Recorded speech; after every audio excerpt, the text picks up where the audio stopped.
it appears that your topic stimulated some outside thoughts about sleep in general. So here's some general questions that you may or may not feel qualified to talk about. We'd be interested to hear your responses. Question number one, what are your thoughts on time zone changes, i.e. daylight savings versus standard time, and which one would be better for our sleep quality, if such is possible? I think that unfortunately, addressing this problem isn't going to change the fact that we all have terrible sleep disorders. Right. But trying to change the time zone by an hour in summer or winter just makes everything worse. So unfortunately, I think that most of the sleep experts are addressing only the things that they've been able to see in sleep deprived normals. I believe it or not, I left this part out of the lecture, but we learn about sleep by studying rats and mice and by sleep depriving normals. But they're not my patients. My patients have something wrong with them. And oddly enough, this is something you can only get at as a clinician. And all of you who do sleep dentistry know that. They have something wrong with them. And one is the airway, but two, there are chemical problems. So most of the sleep experts are addressing starting class later and taking away daylight savings time. I don't think that's going to make much of a difference. Okay, thank you. Most of us attending tonight are what we call day workers, but our world is replete with shift workers, fire, police, hospital. And so the question is regarding shift workers, is there an optimum schedule for best sleep quality for those folks who must work around the clock? Any studies, any information about what would be best for them? The best thing for them is to not work at night. So, and we shouldn't get sick at night, right? In actual fact, it is really bad for us. So that means anybody who has to get up in the middle of the night as part of their job is shortening their life dramatically. So one of the things that I talk about on my website is if you work nights, this program will not work for you, because if we get your sleep chemistry better, you will fall asleep on the job and you will get fired, because normal humans cannot stay awake at night. That means if we're going to change how we treat people who have to do shift work, we're going to do it for brief periods of time, like 2 weeks and then not for 6 months. And we're going to give them special allowance, because I do want nursing staff available in the middle of the night when I'm sick at the hospital. But you really can't lead a healthy life and wake up in the middle of the night the way they're asked to do. Right. You made reference to we Canadians and being in the North End. So this question seems to poke a little fun and ask maybe a philosophical question.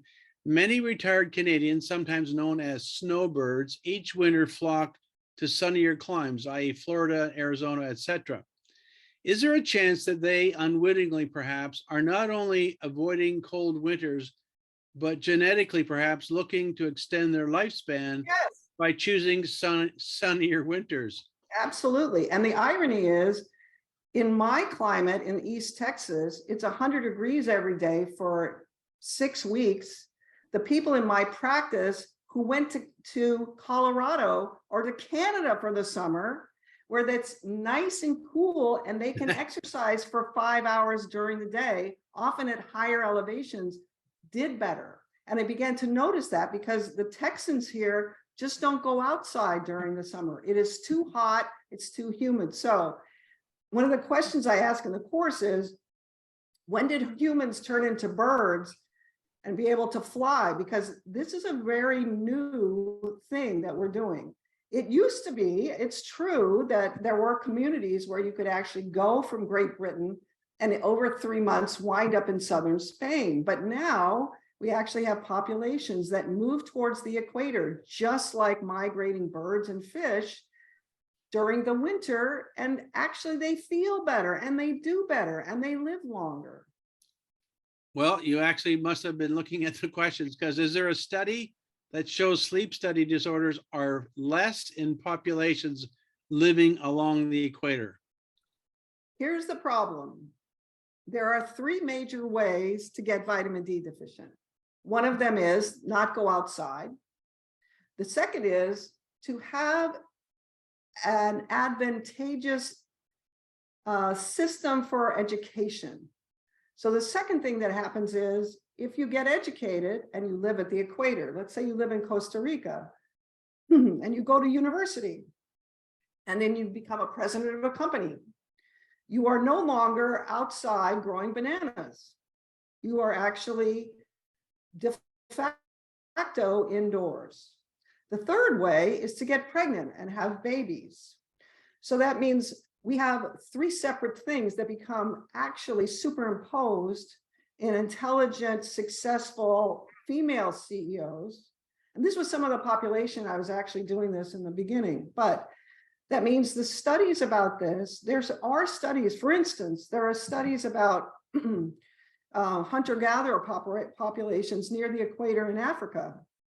And they show that their mean D levels are in the 40s.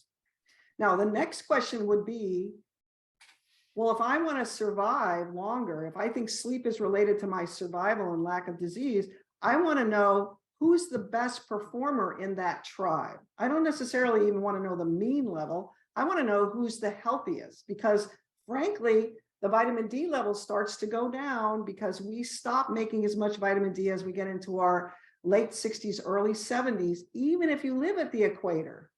That means if you average the whole population and half of them are in their 80s, that will bring down the mean level. So there are studies, but you have to look at this through a specific lens, which is, oh, I live in Canada and I have a sleep disorder, or my kid or my husband or my wife has a sleep disorder, and I would like to fix that using this bit of education.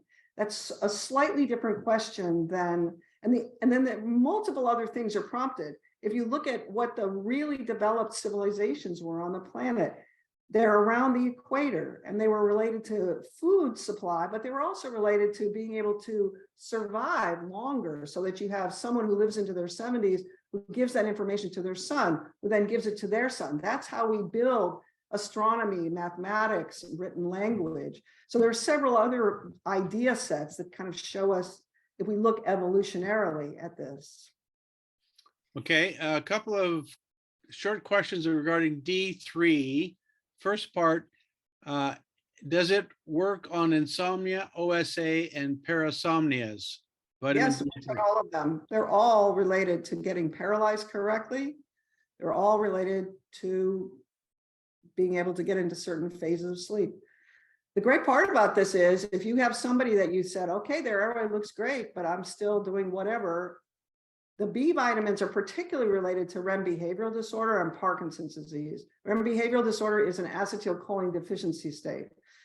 I am currently working on iron and the complexity of iron in the brain, because I have restless legs, and the last American Academy of Sleep Medicine had a very special little subset that was about the science of iron in the brain and the way we measure iron stores. And that area is very complex. So there's still a possibility that many of the degenerative disorders that we have, Alzheimer's, Parkinson's, and its many faces, are really related to losing the microbiome, not having proper iron absorption, losing acetylcholine, amyloid that's made in response to not having enough acetylcholine. So pretty soon you're going to start reading about a different pathway for the degenerative diseases. And that pathway involves this: D goes low, lose the microbiome, and then bad things happen to your brain.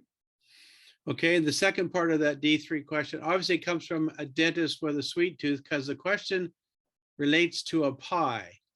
Let's say sleep disorders are a pie. How big a slice is D3?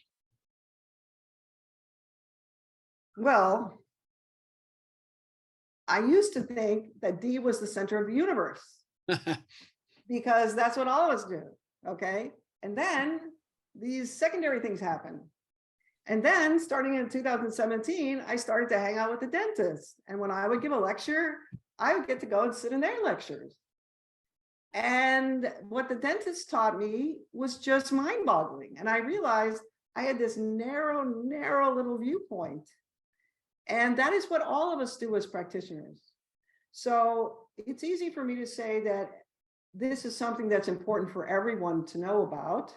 But when we do the courses, one of the important parts to address is, who is this relevant for? And the first thing has to be, the person has to be willing to be interested in it.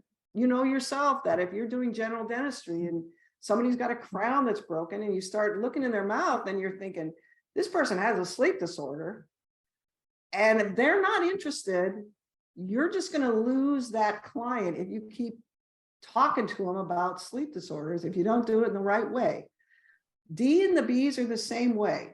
You have to choose carefully, and you have to wait for the person to be interested. And what that means is we have all these other paths that we can follow. So some people, oral appliance doesn't sound attractive to them, but vitamins might. The next person, vitamins, no, thank you. I'll take the oral appliance. So I wouldn't say it's the whole pie, but I'd say it's another interesting part. And Okay. I'm now getting my teeth moved. So I think the shape of the palate and the size of the airway is also very important in every single person. I'm now going to open the mic to oral questions. The rule is turn on your video, raise your hand, and you can speak directly to the speaker with a short question or two. So I want to take this opportunity to thank you, Dr. Gominack. It's been overwhelming. You've just given us so much information tonight. You're very impassioned and enthused about this. Thank you for the discount for the course. That slide, perhaps Bianca, is there any way we can cut that out? I'll send you the flyer. I'll send you the flyer that has same info. Okay, because it's less than a month away. We're now at the 9th of November. So we'll distribute that as well so that people have a chance to take advantage of that. And it is 9:15 almost in this part of the country. I think Texas is an hour behind us. So again, thank you so much, Stasha, for coming on. We will have you back again. Thank you so much. All right, good night.